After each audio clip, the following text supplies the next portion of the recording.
Good afternoon. Welcome. Thank you all so much for being here. This is our first ever virtual detour. So really quickly, my name is Jessica. I'm in charge of our detour program at the Memorial Art Gallery. And what a detour is it's like a quirky themed tour that is not always directly related to works of art. So like in the past, we've done music and art with the RPO. We've done movies and art with the Little Theater. And today we're doing yoga and art. So just a couple of administrative things. So this is being recorded. So if you aren't comfortable being recorded, just make sure that you turn your camera off, and you can do that by hovering over your Zoom screen and hitting the stop video button. And then also the easiest thing is probably to have your screen on speaker view so that you'll be able to follow along with the yoga poses. And you can get to speaker view again by hovering over your Zoom screen and just clicking at the top. It says gallery view or speaker view. Lastly, if you have any questions or if you need to reach out about anything, there is the little chat button at the bottom of your screen, and I'll be checking that in the midst of my panic, but now everything's working out, so I'm more calm. Okay, right. So today we are pairing art with yoga, and I'm joined by my wonderful friend T from Evolution Pilates. Why don't you tell us a little bit about yourself, T? Hi, everyone. Thank you for having me today. I appreciate it. My name is Tisa.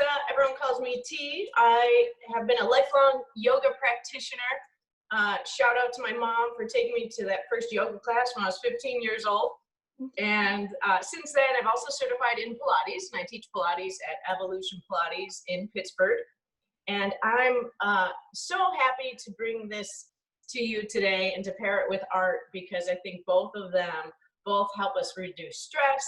And when I first found yoga, I couldn't wait to bring it to the world and just allow people to see how they have power and control over their own well-being. And I think art does that for a lot of people as well. So really glad to be here, and let's de-stress. Yeah, de-stress is critical, especially during these really crazy, wild times of uncertainty. One way that I've been de-stressing is eating. And based on my Instagram feed, it seems like everyone is baking bread. So really quickly, we're just gonna do an icebreaker. If you wanna unmute yourself and just at the count of 3, say one thing that you have been eating a lot of. Okay, ready? 1, 2, 3, unmute, and then speak. 1, 2, 3. Oh, cookies! I don't follow directions. Coffee. Coffee, yeah. Victoria with her gin. Just joking. It's water. Wonderful. Okay, so you can all mute yourselves in case you want to like snack and you don't want us to hear you crunching. And then we're gonna get right into the warm up. So hold please. Do.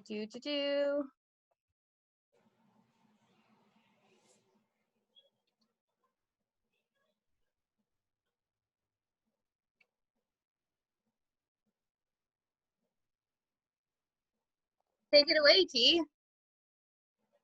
Okay, so our first pose we have for you is Lotus and Butterfly pose. So Lotus and Butterfly, for those of you gardeners, you can probably tell that this is not actually a picture of a lotus, it's actually a picture of a magnolia, but we're gonna use our imagination. So Lotus pose is a good pose to start in yoga. You're gonna find a comfortable seated position. You're just gonna feel those sits bones underneath you. If you feel that the ground is too far away for you, go ahead and grab a pillow and just place that under your sits bones. And then just hunker down in there like you're nesting, like you're feathering a nest. So feel nice and comfortable there. And then just let your hands drop to your lap. And then here we're just gonna take notice of our breath. So you can sit comfortably with legs crossed or legs out in front if that feels better to you. And then just notice your breath here. So during our warm up, during Lotus, just want to kind of assess where the body's at. Maybe you've had a busy morning so far. You've been very hurried or worried. The breath is there to help us connect with our true self. Just take a couple nice inhales. Maybe you've had some stressful moments because you're trying to figure out a Zoom technology. So we just want to bring that all down. So as you breathe, see if you can expand your belly. And then as you exhale, just bring that belly button in towards the spine. Good. And then each time you do this, see if you can expand just a little bit more through the belly. And then exhale, bring that belly button back towards the spine. Good. Keep your eyes closed and take notice of your jaw and the tongue and the mouth. Sometimes we hold our stress in the upper body and the jaw and the tongue. So go ahead and release the tongue from the top of the mouth and just give the jaw a little wiggle. Good. One more breath in through the belly and then exhale it out. So through our practice today, you always want to come back to that thread of breath. So anytime you learn something new, you might find that you're holding your breath. So just come back to that nice steady thread. Good. And then you might find in Lotus position, our hips are nice and open and our knees are nice and open as well. You want the hands to be relaxed. Again, we're just scanning the body, noticing any areas of tension or stress. And then know that you can breathe into that area. So let's say my neck was holding tension or stress. You want to inhale, breathe into that area, and then exhale it out. If my shoulders were holding, I would inhale, breathe into that area, and exhale it out. Beautiful. And from here, we're going to move into our beautiful butterfly pose. So butterfly pose, it's extending the legs out in front just a little bit. And I'm going to bring my feet together. So I have this nice diamond shape with my legs. And then here we're just going to flap our wings up and down just like a beautiful monarch butterfly would. Opening the hips. Feeling that nice range of motion in each hip socket, each leg moving nice and evenly. And then from here, let your wings come to stillness. We're going to walk our fingertips down and reach for the feet. And just give yourself a little foot massage. When's the last time that has happened? So give your feet a little self-care, a little love. Yeah, so still getting warmed up. I'm going to take my thumbs and just start to press on the back of my calf muscles. And massage the kneecaps. And then up through the thighs. Now we're going to make a fist, just a nice loose fist. And you're just going to tap on the thighs here. So during our warm-up, it's good to practice being in our bodies. Sometimes we're elsewhere, but it's good to practice being in our bodies, and this helps warm up the muscles, warm up our connective tissue. So just a little tapping, and then on the outside of the thighs as well. Good. Let that come to stillness. Once again, eyes come closed, letting the hands rest gently in the lap. Finding that breath and sending it down to the belly. Good. You can continue sitting in your butterfly pose, which in Sanskrit is called Baddha Konasana. I think we're going to hear a little bit more about this beautiful piece of artwork from Jessica. So really all I have to say about this work of art is that butterflies often symbolize change, rebirth, transformation, and growth.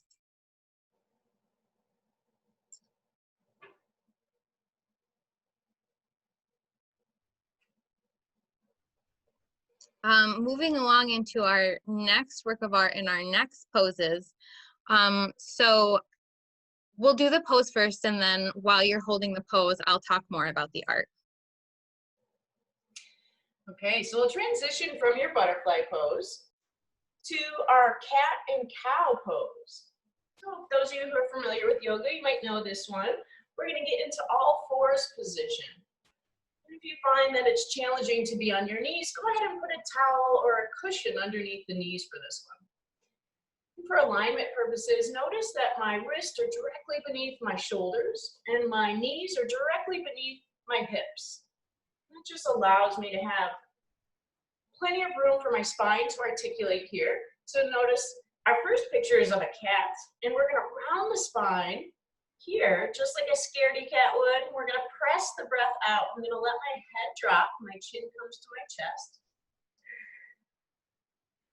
As you inhale, see if you can move from the middle part of your spine. Belly button drops down towards the earth. I lift my head, I lift my tail.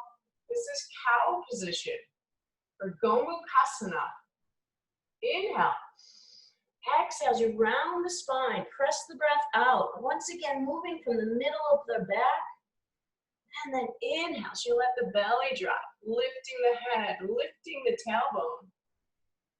As you do this, moving with the breath, see if you can keep your hips and shoulders in the same position, so not rocking back and forth. And exhale it out once more. And inhale, so you lift the head, lift the tail. You can continue to go through your cat-cow, using the breath to exhale into cat, and using that breath to inhale into cow. We're going to hear some very interesting facts about these pieces of art now. So the picture on your left of the woman with the cat, this is a really popular painting that we have. It is on loan to museums all around the country all of the time. So really quickly, if you would like to participate, you can unmute yourself. And at the count of 3, I just want everyone to shout out what you think the woman in this painting does for a living. Okay, so unmute.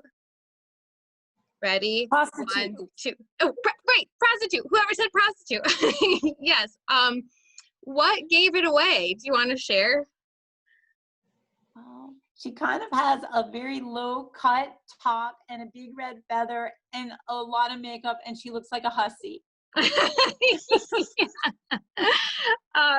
that is correct. Yeah, her blush is really bright. Her shirt collar is pretty low. What I recently learned was, I guess, that a red feather in your hat is like a dead giveaway for a prostitute. So maybe if you're looking for hats, stay away from any that have red feathers in them.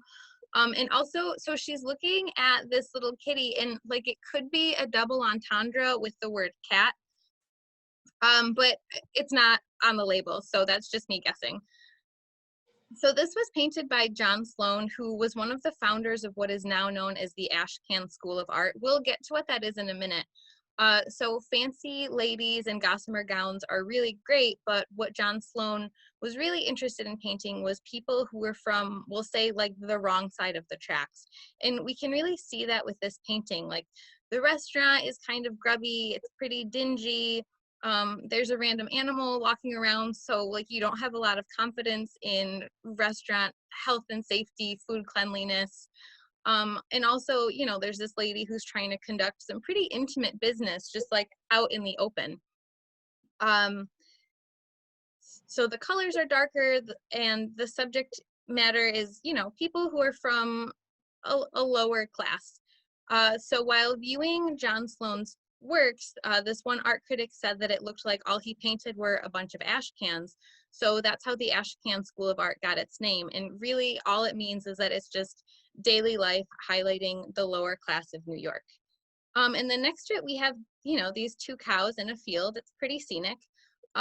So this is a Dutch landscape painting. And if you look at Dutch landscape paintings, which I don't know how many of you do in your spare time, I don't.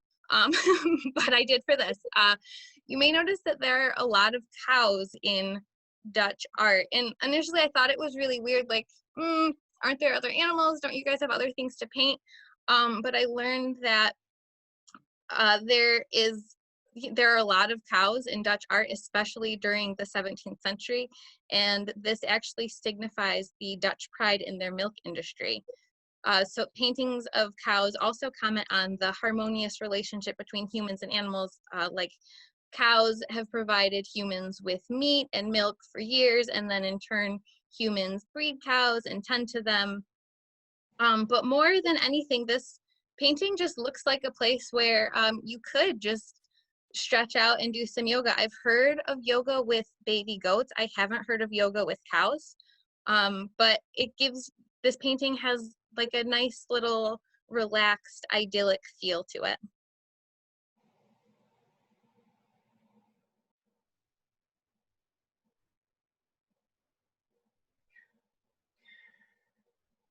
So the next one is the writer, and we thought we would pair a pose in yoga, which we call the typewriter. So you should still be on all fours if you're joining in on the poses. And once again, cushion the knees if you need to. And from here, we're gonna keep the upper body still, but with my lower body, just my pelvis, I'm gonna tip the pelvis forward. So just like we were in that cow position before, tipping the pelvis forward, but I'm not gonna lift the head. Keep the head nice and center, eyeballs pointing down. And then from here, we're gonna shift our pelvis, our hips from side to side, keeping the head in neutral, center. As we go from side to side, picture an old typewriter carriage going all the way from side to side. And see if you can keep that movement equal on both sides. So maybe you're a little bit more stretched out on one hip. See if you can keep that range of motion the same from each side. Always remembering the breath during your yoga poses. So we'll inhale center. You can exhale off to the side and inhale back to center. And exhale off to the side. Once again, picturing that typewriter carriage gliding, moving evenly from side to side. You want to keep the breath going here. We're going to hear some interesting facts about the writer. So I chose this work because I feel like that is what my posture has been all of quarantine, just like hunched over my computer on Zoom calls. But also this painting is the favorite of a lot of people, including our former director, Grant Holcomb. If you don't know Grant, he's a really lovely, delightful man. The thing that I love most about this painting is that it reminds me that you don't have to know anything about art history to appreciate art. So without knowing the time, place, or the artist, you can see, and you can also really feel the intensity with which this guy is writing. You know, he's not working on some run-of-the-mill book report on like The Grapes of Wrath or something that he was forced to read. This is something serious. This is a huge deal. And to me, it looks like he's either writing like a love letter, pleading for his beloved to return to him, or he's writing like a scathing Yelp review. I feel like there is no in between. So one thing that I'm always trying to be mindful of is how, the level of hunchback that I am becoming during quarantine. So T, thanks so much for helping us stretch out our backs. Our next painting is this one, and I like this painting because it reminds me of like awkward family photos. So T, I'll take it over to you for the yoga part, and then I'll talk about it. So this is Child's Pose. We paired this particular piece of art with Child's Pose. Child's Pose in Sanskrit is called Balasana with a B. So from all fours, we're going to widen our stance with our knees just a little bit. I'm going to send my bottom back towards my heels. So I'm going to send my bottom back towards my heels. Then I'm going to lower my heart down towards the earth. You can come down to your forearms if it feels good to you, or even bring the forehead down to the floor. Now, if your bottom is too far away from your heels, go ahead and grab a pillow, and you can place that underneath. Could be a large pillow or a small pillow, whatever you feel will aid your body the best. And once again, coming down to the forearms here. And then if you're able to, sink the chest close to the earth, forehead to floor. This is a very grounding pose. Child's Pose, once again, helps us feel safe and secure.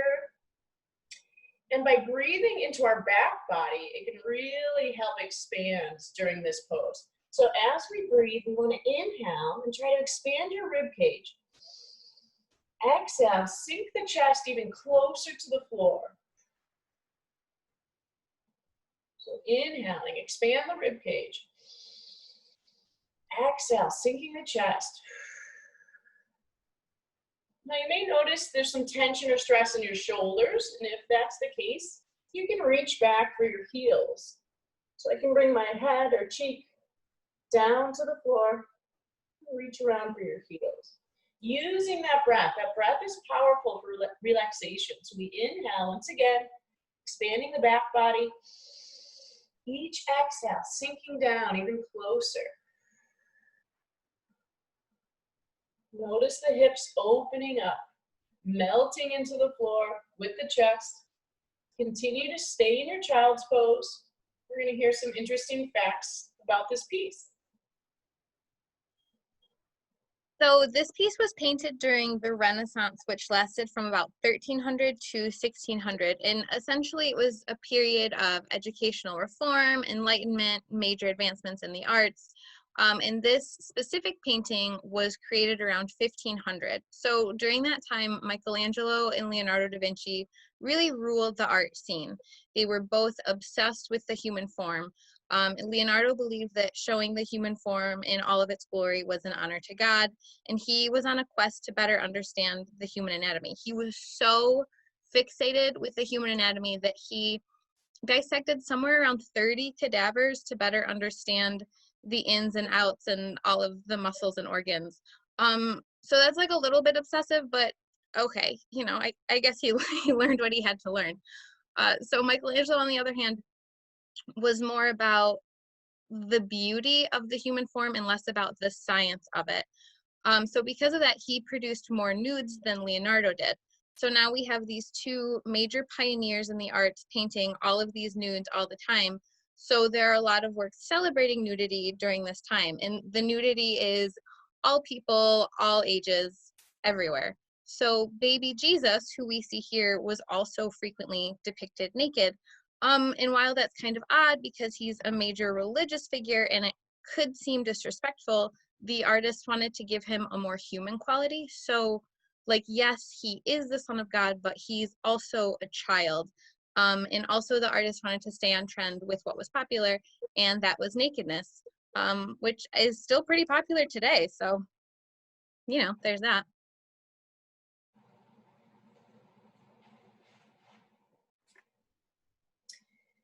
Okay, next we have our camel pose. So from child, slowly make your way up to your knees. If you already are familiar with camel pose, you can go right into it. Camel pose in Sanskrit and yoga is called Ustrasana. And so we're going to be on our knees.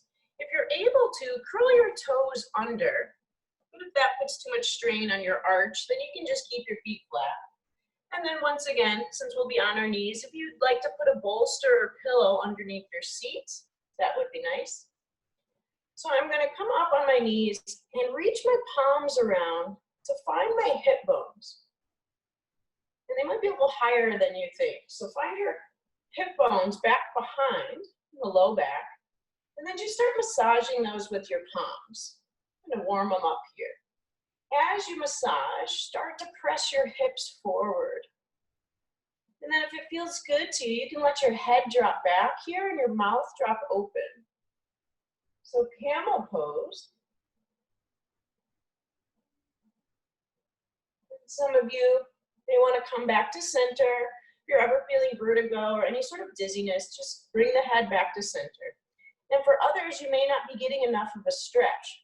So if you're able to and you wanted to, the full expression of camel is to curl the toes under, and I'm going to reach back for the heels. Again, this may be more of an extension in the back than you'd like to get into, so you can modify appropriately.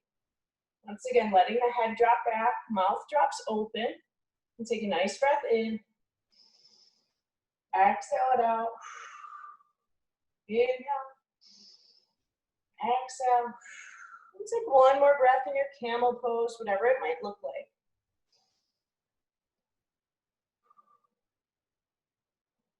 And take the hands back up to my hips and then give that nice gentle massage.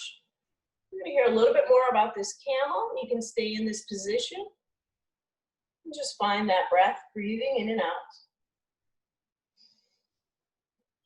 So this camel is from the Tang dynasty, which was an imperial dynasty in China that ruled from about 1618 to 1907. And historians generally regard the Tang dynasty as the high point in Chinese civilization. It was like a golden age for Chinese literature and art. Basically, the Tang dynasty was China's version of the Renaissance. There were a lot of new pottery techniques during this time. There was glazing and more color added to ceramics. And also these brightly colored tomb figurines became really popular, like this camel seen here. Camels frequently appear in Chinese pottery and Chinese art from this period. And if you look closely at the load of the camel, the detailed representation of the load that the camel carries signifies the transport of goods, specifically food, which they believed you would need in the afterlife. Camels also represent some of the more important concepts for all human beings, like personal life path, learning and development along the way, seeking goals and purpose in life, and also the notion that we all travel within our minds and our souls in order to discover our qualities, nurture our talents, and to be better persons.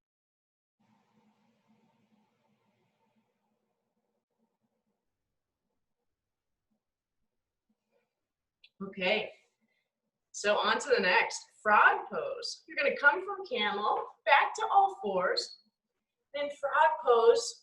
What's very iconic about frogs are their long legs and their ability to send their legs out to the sides. So you're gonna widen the knees here. And I'll show you the full expression of frog and then we'll modify as appropriate. So if you can widen the knees a little bit more, this is a major hip opener, and then come down to your forearms.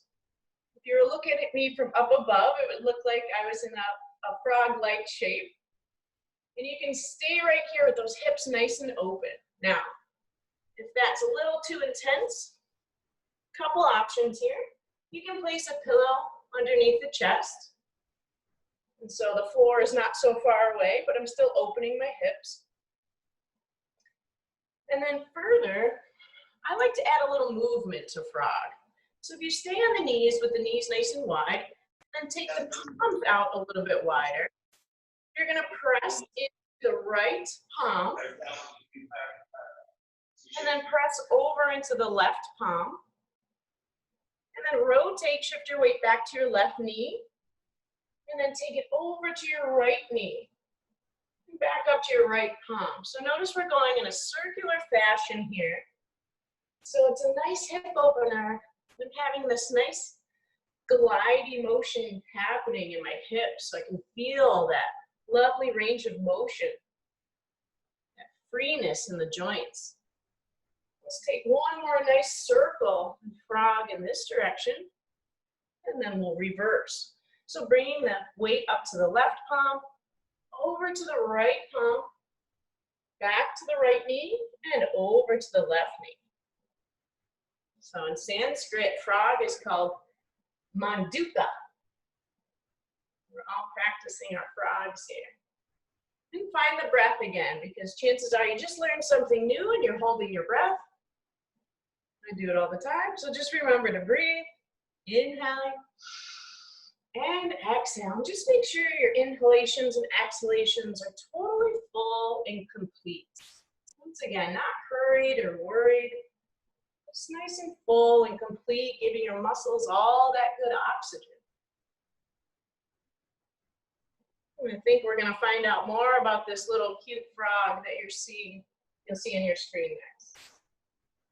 So a lot of people are afraid of frogs, so we're not going to talk that much about this one. Basically, this frog is from Peru. It's a vessel, and it was used in rituals.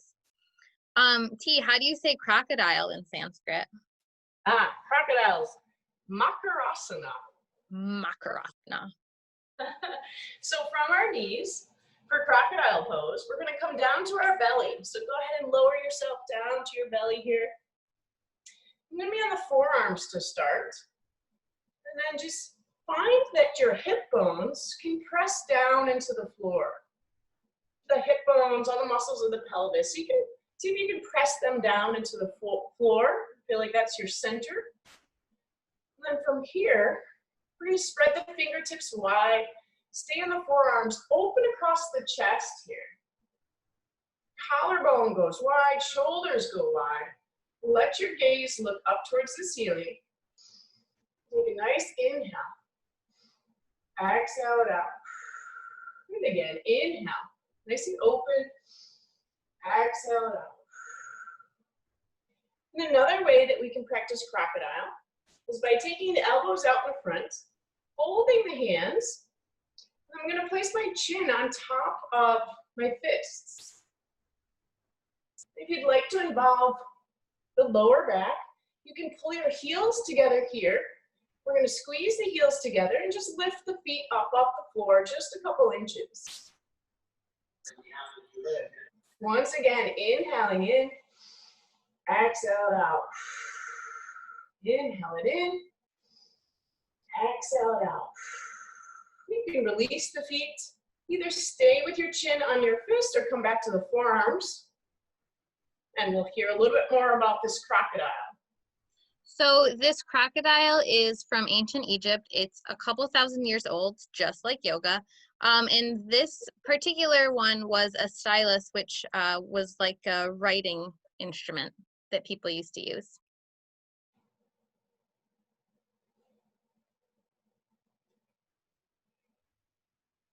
Okay. So we're going to transition to standing now. So slowly transition to standing, being mindful of any dizziness and just going nice and slow. Next we have our tree pose and our mountain pose.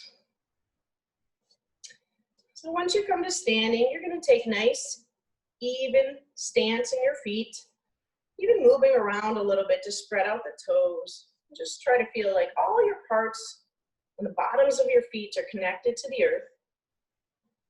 And then from here, I'm going to kickstand one foot.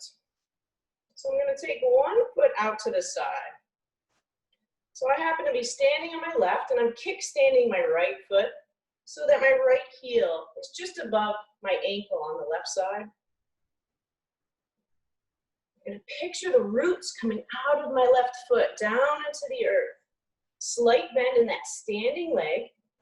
And then if you'd like, bringing that opposite foot up to meet the calf. Bypass the knee because we don't want any undue pressure on the knee. We can bring it up to your thigh. Hands can come together in prayer position here. And with my eyeballs, I just want to let them have a nice soft gaze. We're going to look out in front and try to focus on something that's not moving as we balance here in tree pose. Ah, yes, the breath. Did you stop breathing again? Let's pick that back up. So we'll inhale, exhale it out. Inhale, exhale it out. The trees look all different, so whatever your tree looks like is just wonderful. If you'd like, you can spread your branches by setting your arms up overhead. Maybe spreading fingertips, taking arms out to the sides. Remembering to breathe. Let's breathe 2 more breath cycles in your tree pose.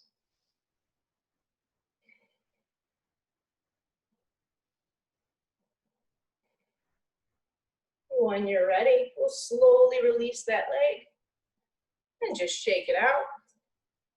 Hands, ankles, wrists. We're going to shift to the other side. So I'm going to spread out the toes on my right foot. Make sure that every part of the bottom of that foot is connected. Even grip a little bit with the toes. And then kickstanding my left foot. So bringing my left heel just higher than my right ankle. Or, if I'm ready, bringing that foot up to meet the calf. So I'm keeping my knees splayed out to the side. Once again, slight bend in that standing leg. Picturing the roots coming out of that right foot. Hands can come together in prayer. Let your gaze be soft out in front, a non-moving object. And find that breath. Inhale. Exhale it out. Yes, keep that breath nice and full through the belly. Exhale. If you'd like, you can send your branches up and out. Spreading the fingertips. gonna take 2 more breath cycles in tree pose.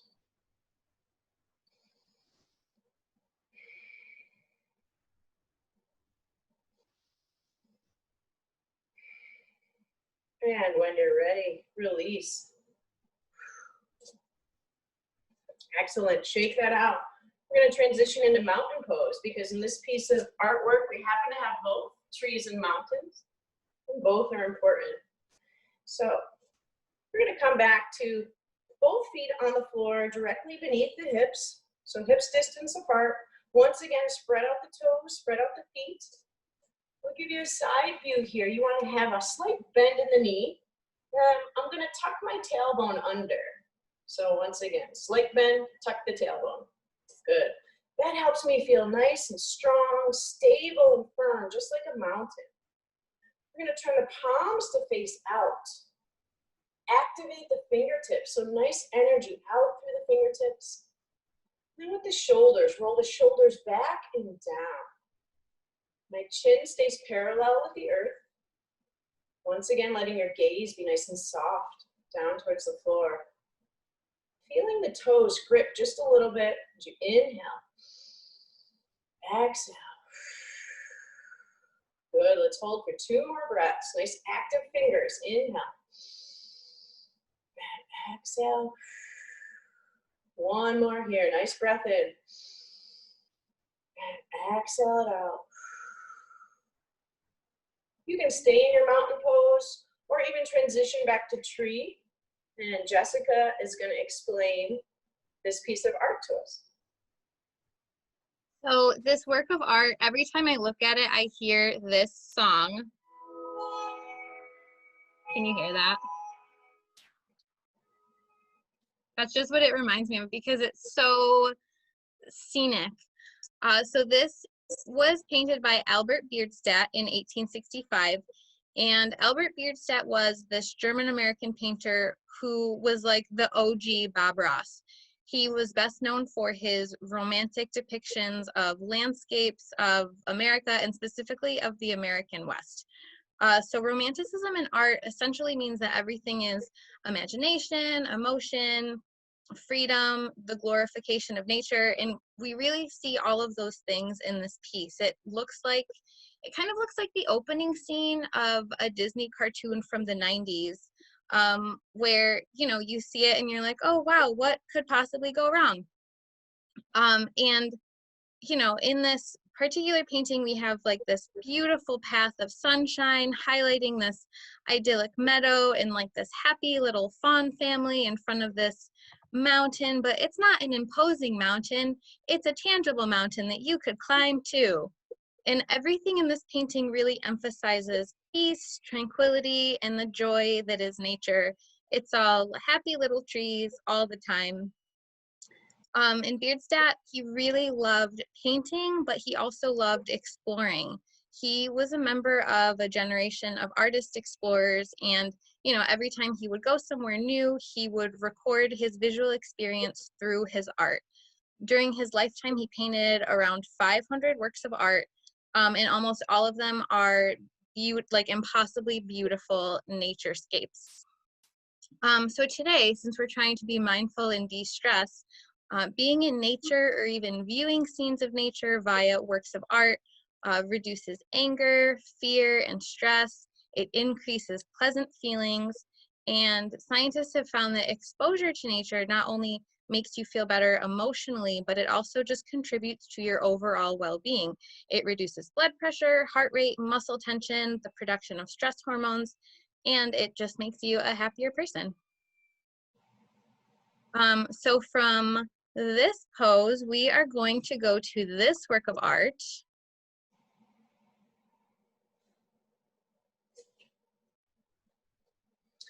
So this sculpture we have paired with our triangle pose in yoga. So triangle pose in yoga is called Trikonasana. And we're going to take a wide stance with our legs. So wider than shoulder width. And then I'm going to take my right toes and I'm going to point my right toes outward. And if you take a look at your alignment, if you take a look down, your right heel, if you were to draw a line from your right heel all the way back to your left foot, it should dissect your left foot. So you don't want that right foot in front or behind, but have it nice in alignment with your left foot. So left toe is pointing forward, right toe is pointing up. Good. From here, I'm going to inhale my arms up to shoulder height, palms facing down. Notice if you're sinking into the waist here. So we're going to inhale our torso up out of our waist. As we do that, with our exhale, we're going to take it long over those front right toes. Then we're going to let this right palm glide down along that right thigh. With our left palm, fingertips are going to point up towards the ceiling. Now with my gaze, I can look up towards the ceiling, out through my fingertips. If that's too much on the neck, let's turn our gaze down towards the floor. And with my palm, I'm not placing any pressure on my knee or my thigh. I'm doing all the work and just letting the palm gently rest there. This is providing too much tension in the shoulder. You can bend that top arm. Just let the weight of your head stretch your neck in triangle pose as you inhale.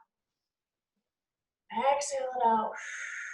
Let's hold for 2 more breaths. Inhale. Exhale it out. One more time on this side. Inhale. Exhale. Reaching with our top fingertips. Coming back to center. Keep your arms parallel with the earth. Turn the right toes to face forward. Left toes will face out. So my left toes are pointing out. Once again, take a peek at your alignment. If you look down, your left heel should be able to dissect your right foot. So you're totally in a line that way. You're keeping your arms parallel with the earth. Inhale, get that torso up out of your waist. Exhale, go long over that front foot. Let that palm glide down along that front leg. Reaching up with the opposite fingertips. Stay with the breath. Modify as you need. Let your gaze be up towards your fingertips or down towards the floor. And bending that back arm if you need to. We'll stay here for 2 more breaths. Inhale. Exhale it out. Inhale.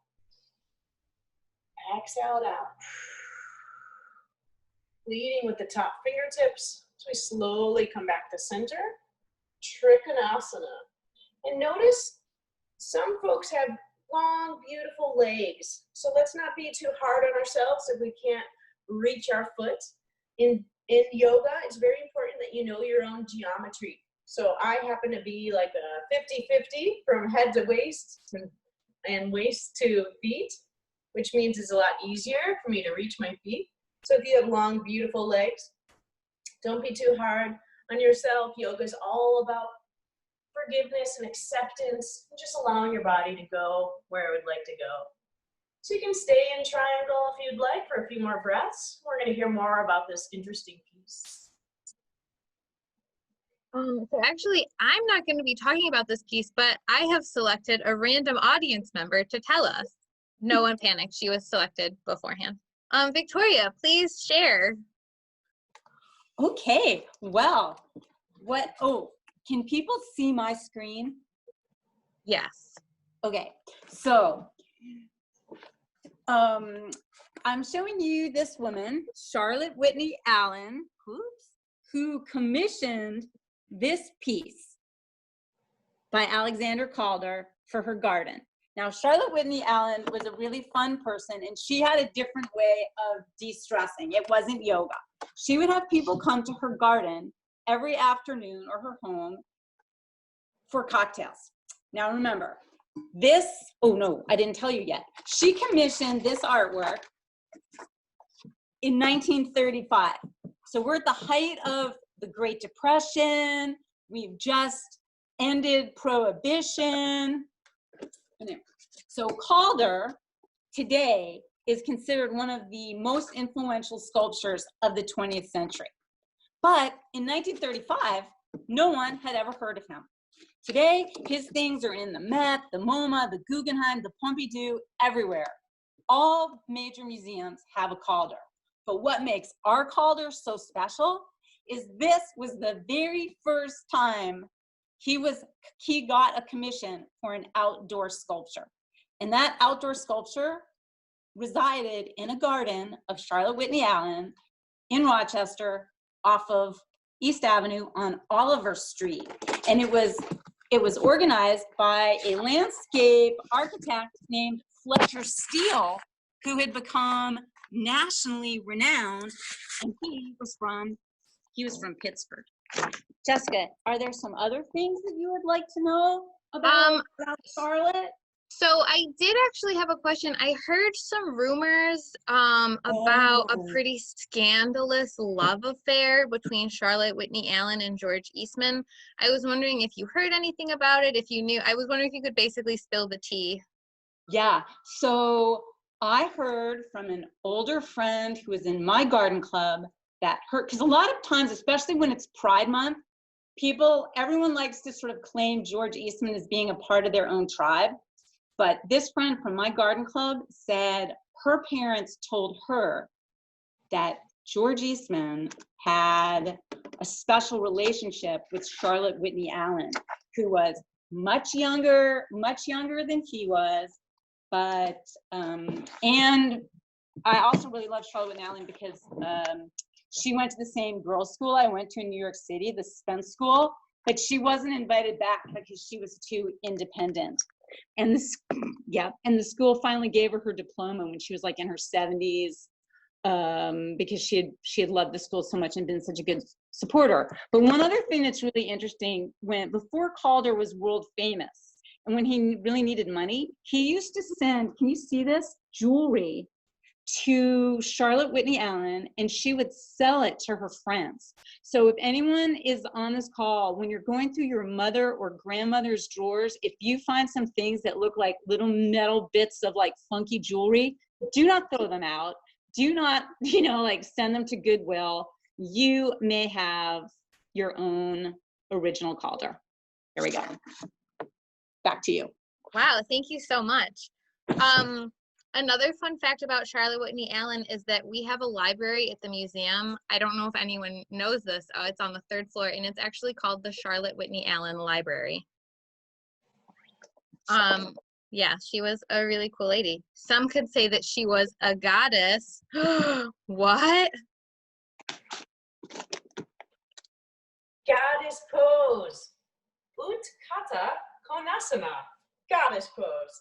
So we paired this piece of artwork with the pose called Goddess.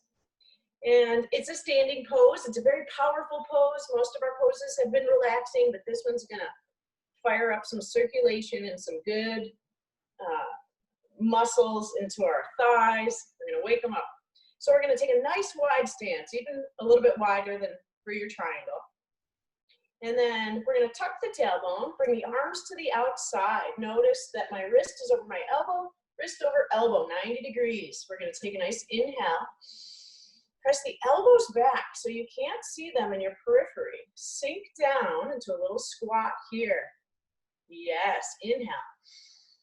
Exhale it out. Stay for 2 more breaths. Inhale. And exhale. 1 more here. Inhale. Exhale it out. Press out through the heels as you come into standing. Good. You can drop the arms if you'd like. We'll go back into Goddess Pose. We're going to hear a little bit more about this powerful pose and this powerful painting. So this was actually the very first work of art that we acquired in 2015, and it's one of Jonathan Bierstadt, our current director's most important art acquisitions. This is called the Portrait of Kwasi Kwazad, number 6, and it was painted by Micheline Thomas. She is a living, breathing artist who lives and works in Brooklyn. She makes paintings, collages, photography, video, and art installations that draw on art history and popular culture, and she really creates this contemporary vision of female sexuality, beauty, and power. She is best known for blurring the distinction between object and subject, concrete and abstract, real and imaginary, and she constructs these really complex portraits, landscapes, and these interiors that really examine how identity, gender, and sense of self are informed by the ways that women are represented in art and popular culture. The thing that I love most about this artwork is, okay, so working in an art museum, probably the hardest thing is not being allowed to touch anything. It's rough. So the thing that I love about this work is it looks so touchable. And I feel like because of all of the different colors, textures, patterns, fabrics that she uses, every time I walk past it, I can almost just like imagine what those little rhinestones feel like underneath my fingertips, or like pretend I can, you know, run my hands over the fabric of her dress to see what kind of fabric is it. So really, I just love how Mickalene Thomas, she fuses so many different elements together. You know, like I said, fun colors, patterns, textures. And she, even fusing like all of those different things together, she still creates such a cohesive work of art. And it's just like show stopping. I never knew red lipstick could look so beautiful. So from Goddess Pose, we could say that T is a goddess. Here she is floating. Ooh. But wait, this is actually the real work of art. So if you're still holding your goddess, good for you. Woo! Let's come down into a squat, and we're going to transition down to our backs for Shavasana. So transition into a squat here, and slowly let all the blood come back to the head. You can have hands in prayer. It's fine, whatever your squat looks like. And I'm going to place my hands down and then come to a side sit first before we come to lying on our back. If you'd like, you can grab your pillow and place a pillow under your head. Otherwise, it's best to be lying totally flat. And I'm going to guide you into Shavasana. Let your eyes be closed as we go into it. And then we're going to do a progressive muscle relaxation. So go ahead and make yourself comfortable coming onto the back. And then just for a second, reach the arms up overhead. And you're going to take a nice stretch there to inhale and expand. Exhale. And then just rainbow our arms back down. Palms face up, arms face up. Let the eyes come closed. You're going to stay on your back and just let everything melt into the floor. Feeling the way that the heels resting gently into the earth, and the feet can splay out to the sides. Letting the hips be heavily weighted, anchored and even on the floor underneath you. The backs of the shoulder blades are resting down. The back of the skull is also resting down. And still with the eyes closed. As you inhale, send that inhale all the way down to your toes. And then exhale it out slowly. And for progressive muscle relaxation, we're going to focus on the feet for a second. Scrunch the toes and curl the feet, holding on. And then exhale as you release. And uncurl the toes and relax the feet. And then pressing the heels into the floor, feeling the calf muscles clench and hold on to that. And then exhale as you release it down. And straightening the whole leg so you can squeeze the muscles of the thighs. Clenching, clenching, holding, holding tightly. And exhale as you release, everything melting into the earth beneath you. And we're going to clench and hold the inner thighs, groin area, glutes. Squeezing, holding tightly, tightly. Inhale. Exhale as you release. And then next, we're going to hold on to the abdomen, clenching the lower abdominal region. Holding, holding tightly, tightly. And exhale as you release. And then making a fist with the hands, clenching the hands, clenching the forearms and the biceps. holding tightly, and exhale to release. Uncurl the fingers, open in the hands, and through the upper abdominals and the rib cage. Holding the rib cage and the chest tightly here, constricting, holding, holding, and exhale to release. And then bringing the shoulders up towards the ears, holding those in tight, tight as you inhale, and exhale as you release.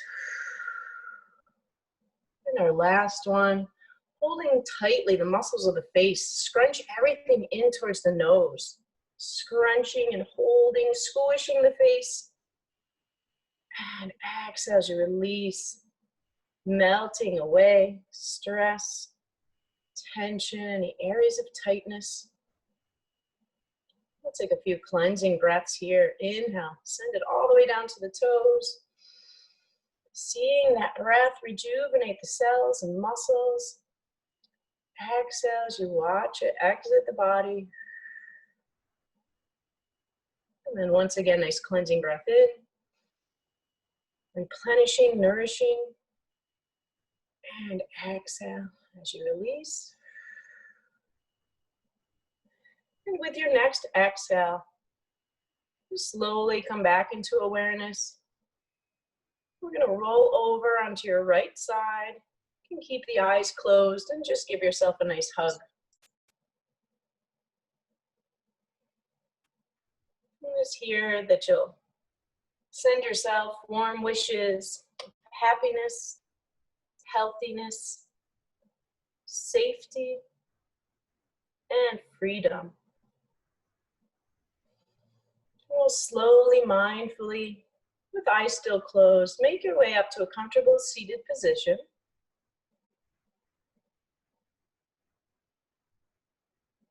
Remembering where you began. In the Lotus Pose, comfortable seat of awareness. Letting the hands just rest gently in the lap. Once again, notice the tongue in the mouth. If the jaw is tight or clenching, just give it a wiggle. Knowing that you can always come back to this seat, always come back to this place, whether you're in your car or any other place that you might need that peace, that stillness. And when you're ready, we'll let the hands fall off to the sides. We're going to inhale, arms up overhead, hands come together in prayer. We bring the prayer down in front of the heart. We welcome the warmth of our practice in. And just acknowledge giving yourself credit for the self-care you participated in today. And to end, we always say the word namaste, which means the peace and light within me honors the peace and light within you. So we say namaste. Namaste, Monet. Namaste, Monet. So this is one of Monet's most famous paintings. This one is also loaned out to museums everywhere because this was like the height of his impressionistic style. We have 3 Monets at MAG. This is the most popular. And you know, you can, when you look at this work of art, you can really see all of the dappled sunlight reflecting in the water in the way that Monet really geniusly blends colors together. Thank you everyone for joining us. Thanks so much, T. I photoshopped T at the MAG. Woo! There she is. So this has, like I said, this was being recorded, so we will get the link on our website and then I'll email it to you. And thank you all for your patience and graciousness with technology. It's tricky. And T, thank you so much for, you know, helping us relax. Thank you so much. It's been wonderful. And now everyone, even if you've never participated in yoga before, you are now a yogi. Woohoo! Yay. Namaste. Thanks, everyone. See you around. Thanks. Bye. Bye. Thank you, Jess. Oh, thank you, Meg. Victoria, and thank you so much for your participation. For the juicy story. Yeah, that was so juicy. Well, she's one of the MAG's great benefactors, and it's so much fun to know the stories behind how things end up in a museum. Mm-hmm. Yeah, I think so too. Okay, wonderful. Well, goodbye, ladies. Bye. Great job, Jess. Thank you. Oh, you too. Thank you, T.